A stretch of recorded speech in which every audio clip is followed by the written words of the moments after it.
on pourrait penser qu'il est aussi irresponsable devant Dieu. Or, Paul nous dit, il n'en est rien. Parce que, même s'il n'a pas la révélation écrite de la Torah, le païen a une révélation, a deux révélations de la part de Dieu. Une première révélation dans la nature. Comme le dira le psalmiste, les cieux racontent la gloire de Dieu.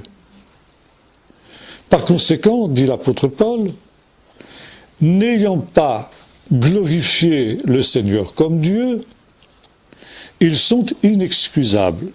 Ils ont changé la gloire du Dieu incorruptible par des images corruptibles. D'abord sur le plan de l'idolâtrie, qui était le péché majeur des païens, et évidemment, ils se livraient à toutes sortes de désordres sexuels. Et le pire d'entre eux était l'homosexualité. Et Paul va jusqu'à dire, c'est Dieu qui les a livrés à leur sens réprouvé pour qu'ils commettent des choses abominables.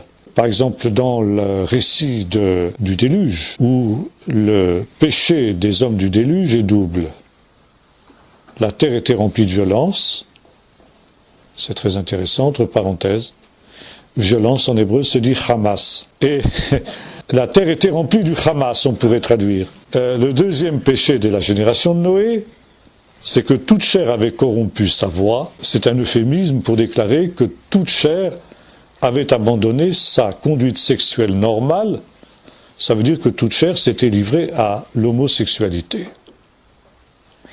Et la généralisation de ce péché conduit forcément au jugement de Dieu sous la forme du déluge.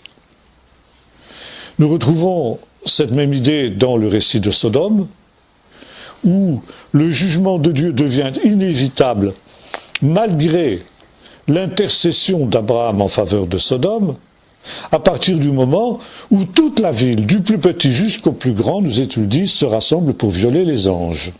Par conséquent, quand les hommes se livrent d'une manière généralisée à ce péché, le jugement de Dieu devient inévitable. Et c'est déjà un jugement que de voir la société être gagnée par ce péché. C'est Dieu qui les a livrés.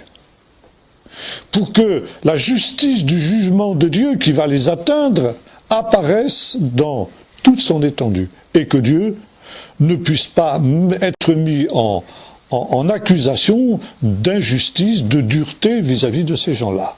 Et le comble, c'est non seulement de pratiquer ces choses, nous dit l'apôtre Paul, mais d'approuver ceux qui les font, on dirait aujourd'hui, de faire la propagande et la promotion de cette conduite.